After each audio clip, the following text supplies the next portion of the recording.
मोदी सरकार हाय हाय, मोदी सरकार हाय हाय, पत्रकारों का दमन करना बंद करो, पत्रकारों का दमन करना बंद करो, मोदी सरकार शर्म करो, मोदी सरकार शर्म करो।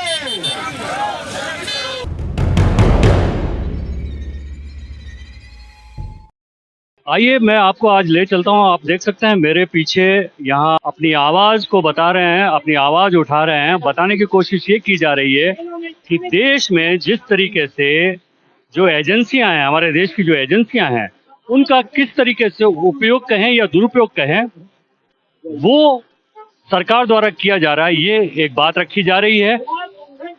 किस तरीके से एजेंसियों से जो विपक्ष के लोग हैं उन पर दबाव बनाया जा रहा है, ये कहना है आज के इस मोर्चे में। आप देख रहे हैं कि वक्ता जो पीछे हैं वो यही कहना चाह रहे हैं। आइए आपको ले चलते हैं और एक एक से रूबरू कराते हैं कि आखिर उनका आज का इस मोर्चे का और ये बात रखने के पीछे क्या मकसद है, क्या मंशा। आइए हम उनसे जानना चाहेंगे कि ये आज का जो ये मोर्चा है या जो आवाज यहाँ पर उठाई जा रही है, उसका मुद्दा क्या है और क्या कहना चाहते हैं आप। मोहित भाई, क्या मुद्दा है आज और आप क्या कहना चाहते हैं सरकार को? देखिए, सरकार से हम एक ही बात कहना चाहते हैं कि पत्रकारों पर जिस तरीके से पिछले दिनों एक नियोजित हमला किया गया है, न्यूज़ क्लिक नाम के एक संस्था और उसके ऊपर किसी अमेरिकन एजेंसी में एक सिर्फ और सिर्फ ऐसा है कि कोई आरोप सिद्ध नहीं है, उन्होंने एक ऐसा बोल दिया कि हाँ ऐसा हो सकता है, उसको बुनियाद बनाते हुए सरकार पिछले 4 सालों में अलग अलग मुद्दों पर जो आंदोलन हुए और उन आंदोलनों को कवर करने वाले पत्रकारों को जेल में डाल रही है, उन्हें डरा रही है। अब तक 50 से ज्यादा पत्रकारों के लैपटॉप वगैरह जब्त किए जा चुके हैं और ऐसा कहा जाता है कि उनके घेरे में 50,000 जो लिंक में पत्रकार हैं, वो यानी एक इतने बड़े संभावित हमले की तैयारी और पूरे सच को दबाने की तैयारी सरकार ने कर रखी है। तो हम सरकार से बताना चाहते हैं कि आम जनता जो इस देश के जनवाद में, इस देश के संविधान में यकीन रखती है, वो सरकार को ये बोलना चाहती है कि अगर आप दबाना चाहेंगे तो आप अंग्रेजों को भी याद रखिएगा, जिनकी सत्ता सातों द्वीपों में थी और कभी खत्म नहीं हो सकती थी। सरकार अभी जो ईडी या जो भी हमारी एजेंसी उस पर काम कर रही है, उन्होंने कहा कि इन पत्रकारों की विदेशी फंडिंग में लिप्तता पाई गई है। कुछ ऐसे एविडेंस मिले जिसमें ये पता चल रहा है, जैसे अभिषेक शर्मा को गिरफ्तार करते हुए कहा या उन पर छापेमारी करते वक्त कहा गया कि चाइना से उनको फंडिंग मिल रही है। क्या ये कहाँ तक ये? अभी देखिए, बात तो ऐसा है कि पूरे देश में अगर अभिषेक शर्मा ने कहीं भी, मुझे तो नहीं लगता है कि चाइनीज प्रेसिडेंट के झूले को झुलाया है या उन्हें चाय नाश्ता ऑफर किया है। ये तो एक ही व्यक्ति ऑफर कर रहा है। पेटीएम की शुरुआत करते हैं, उसमें चाइनीज फंडिंग इन्वॉल्व होती है। पेटीएम के ब्रांड एम्बेसडर मोदी जी बनते हैं। आपको मालूम होगा जब नोटबंदी लागू की गई थी तो कौन चाइना के लिए काम कर रहा है या चाइना के इंटरवेंशन हो रहा है डोकलाम से लेकर तमाम जगहों पर, उसको लेकर बीजेपी सरकार एकदम खामोश है, एकदम बैकफुट पर है, वहाँ कुछ बोलने के लिए तैयार नहीं और यहाँ मनगढ़ंत आरोप लगा रहे हैं। ईडी से बात करवाई जा रही है। अभी तक के तमाम तर इसमें जब भी एक ही बात है कि यदि आप हमारे साथ डर जाएं तो आप हमारे साथ हैं, आप गंगा नहा लेंगे। तो आपका मानना है कि ये जानबूझ करके जो माहौल आने वाले समय में जो चुनाव का जो परिदृश्य बन रहा है, उसको लेकर के डराने की एक कोशिश की जा रही है? ये पूरी की पूरी कोशिश, और आगे आने वाले इलेक्शन उनका मेन है कि आगे आने वाला जो इलेक्शन है जिसमें उन्हें एक लग रहा है कि हमारी हार हो सकती है, महंगाई को लेकर, भ्रष्टाचार को लेकर, तमाम मुद्दे पर, और जो विपक्ष की एकजुटता हुई है उसको लेकर एक घबराना स्वाभाविक सी बात है उनमें, और उन तमाम चीजों को तोड़ने का काम ये सरकार करने के लिए जिन पत्रकार तो पहला चरण है, पहले पत्रकारों को डराया जाएगा। कल शायद मेरे खिलाफ या आपके खिलाफ यहाँ का लोकल पुलिस स्टेशन है वो सक्रिय हो जाए और हमको उठाकर जेलों के अंदर डाल दे। ये भी डर है। कोई भी मुद्दा बनाकर डाला जा सकता है कि भाई आपने वहां पर प्रोटेस्ट किया था, आपने भंग कर दिया था, यानी कोई एक कानून भंग हो गया था, जमाबंदी का कानून भंग कर दिया था, इस पर आपको जो अंदर कर दिया जा रहा है। बहुत बहुत धन्यवाद ITV से बात करने। जिनका कहना था कि एजेंसियां जानबूझ करके डरा रही हैं, किसी को भी किसी भी केस में उठाकर उनके ऊपर छापेमारी करते हुए उन पे एलिगेशन लगाकर उन पर कार्रवाई हो रही है। ये आने वाले समय में पता चलेगा कि ये डर आने वाले समय में चुनाव जो होने वाले उसको लेकर है या कोई और बड़ी साजिश के तहत है।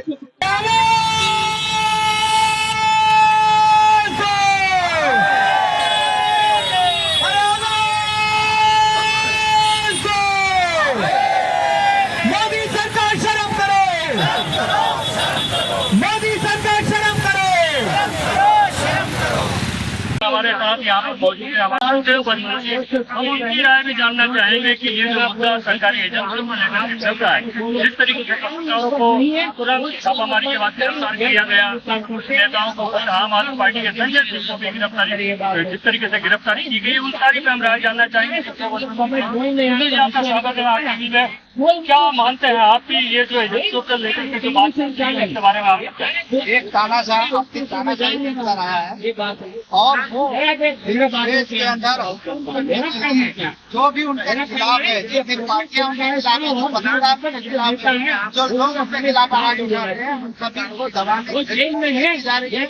हर पार्टी के जो लोग ईडी के दौरान उनके साथ में मिलकर और उनके साथ समर्थन करना और जो नई क्योंकि पब्लिकों की नहीं है बल्कि हमारे संविधान, हमारे जो रूल्स एंड रेगुलेशन है, देश के प्रजातंत्र को बचाने की कोशिश है। इसलिए एक आह्वान है कि सारी पार्टियां एक होकर के देश में यही रोका जाए। हमारे साथ यहाँ पर इसी मोर्चे में, इसी सभा में शिरकत करते हुए एक रंगकर्मी है और देश के प्रति निडर आते हैं, अपनी ऊपर हमारी बात है। हमसे जानना चाहेंगे कि ये जो एजेंसियों को लेकर जो की बात चल रही है और जिस तरीके से इस समय देश में माहौल बना हुआ है, वो बात चल रही है कि हर व्यक्ति पत्रकारिता से लेकर के हर विभाग सत्ते में है, घर के साए में है। आपकी क्या राय है? करने वाले, क्लेम करने वाले है कि इस समय हमारे और आतंकवाद का हम पहले समझते थे ये फांसीवादी आगे सारी आतंकवादी समर्थन था। हम संस्कृत कर्मी लेकिन कोई भी पार्टी हो सकता हो, आज तो सब यही परिचार है। जब के साथ खड़े रहे और जब हमने ये जिम्मा लिया है कि हम समाज का खड़े लेंगे तो हमें जिम्मेदारी से भ्रष्ट सरकार है। उन्होंने इस देश के नागरिकों को गुलाम बनाने के लिए एक हिटलरशाही रवैया उन्होंने अपनाया है। उसके खिलाफ हम सबको हर शहर में, हर गली में, हर नुक्कड़ में, हर गांव में, हर शहर में, हर राज्य में उनके खिलाफ हमें एकजुट होकर इस सरकार के खिलाफ, उनके हिटलरशाही के खिलाफ हमें लड़ना है, मिलजुल कर आगे बढ़ना है और मोदी सरकार को ये संदेश देना है कि कितने भी तानाशाह आए उनके दिन पूरे होने वाले हैं। जिस दिन इस देश की जनता जाग जाएगी वो तानाशाह कहीं नहीं जा पाएगा। अंग्रेज तो चले गए, हमें पता नहीं ये कहाँ जा पाएंगे, इनके पास कहीं जाने के लिए जगह मिलेगा भी कि नहीं मिलेगा वो तो पता नहीं। तो ये छोटी सी शुरुआत है हमारे सबकी, आप लोग भी हमारे साथ जुड़िए। और इस जैसा कि अभी मैंने बहुत सारे लोगों से बात की और आपने देखा होगा कि यहाँ पर इस मोर्चे में, इस संगठन के साथ में आर्टिस्टों का बड़ा योगदान है, यानी रंगकर्मी जुड़े हुए, जमीन से जुड़े हुए। शायद आने वाले परिदृश्य को, देश में जो हालात हैं उसको देख करके कलाकार कहीं ना कहीं चिंतित हैं और वो चाहते हैं कि आने वाले समय में कुछ ऐसा बदलाव आए जिससे आम जनता को थोड़ा सुकून, थोड़ा चैन मिले। इसी कड़ी में हम लोग इप्टा, इंडियन पीपल थिएटर जो है, काफी नाम है हमारे यहाँ इंडस्ट्री में, उसके कलाकार हैं, पुराने कलाकार हैं साकिब जी, उनसे हम जानना चाहेंगे कि आने वाले जो माहौल जो चल रहा है, आप क्या सोच रहे हैं कि आने वाले समय में देश का माहौल क्या बनने जा रहा है, किस तरीके से देश के अंदर ईडी के, सीबीआई के, एजेंसियों के जो छापेमारी हो रही है, पत्रकारों पे, कलाकारों पे और दूसरे लोगों पर, सारी चीजों को देखते हुए आप क्या कहें? देखिए, जब से 2014 के बाद मोदी सरकार जब आई है, उसके बाद पूरे हिंदुस्तान का इलेक्ट्रॉनिक मीडिया, जो आज मोदी मीडिया के नाम से जाना जा रहा है, वो पूरा मीडिया, इलेक्ट्रॉनिक मीडिया हो, प्रिंट मीडिया हो, वो पूरी तरह बिक चुका है। भारत के जो आम जनता है उसको गुमराह किया जा रहा है, गलत रास्ते पे हिंदू, मुस्लिम, सिख, ईसाई के नाम पे बांटा जा रहा है। और सबसे बड़ा मुद्दा आज जो बर्निंग टॉपिक है, हमारे पत्रकार भाई जो है, जितने भी पत्रकार हैं अपने यूट्यूब के, उनको गिरफ्तार किया गया। जैसे मणिपुर के ऊपर, मणिपुर के पत्रकारों ने जो सच्चाई को सामने लाने की कोशिश की, उसी तरह मध्य प्रदेश में यूपी के अंदर एक बच्चे को मुस्लिम के नाम पे मारा गया है। कहीं पर वो हमारा जो पत्रकार था संतोष कुमार, उन्होंने स्कूल के अंदर जो नमक और रोटी खिलाया जा रहा था उसको मारवा दिया गया, उसकी बीवी और उसके बच्चे बेचारे यतीम हो गए। इसी तरह गोदी मीडिया खामोश बैठी हुई है और गलत प्रोपेगेंडा कर रही है।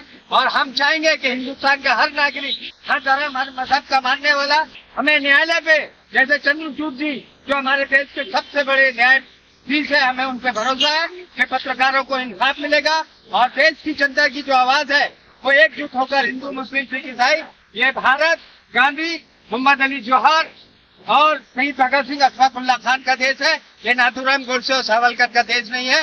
ये देश हर मजहब के मानने वाले का है। और सबसे बड़ा टॉपिक है आज देश के अंदर बेरोजगारी, गरीबी, भूखमरी और महंगाई है। उसी को लेकर देश की जनता को एकजुट होकर और मोदी सरकार को खत्म करना, ये पूरे देश के भविष्य के लिए जरूरी है। और हमारे अम्बेडकर साहब के संविधान को बचाना सबसे पहली बड़ी हमारे देश की जनता की जिम्मेदारी है। बहुत बहुत धन्यवाद। ये थे कलाकार जो उनकी अपनी सोच थी, उनकी अपनी बात थी, उनके मन में जो कहते हैं मन की बात, हमारे प्रधानमंत्री जी कहते हैं, लेकिन जन की बात आपने सुनी। यहाँ के लोग क्या सोच रहे हैं, किस तरीके से बात कर रहे हैं, ये आने वाले चुनाव में, आने वाले समय में देश के अंदर माहौल बनेगा, उससे पता चलेगा। फिलहाल RTV के लिए मैं राजेश शर्मा, हमारे साथी कैमरामैन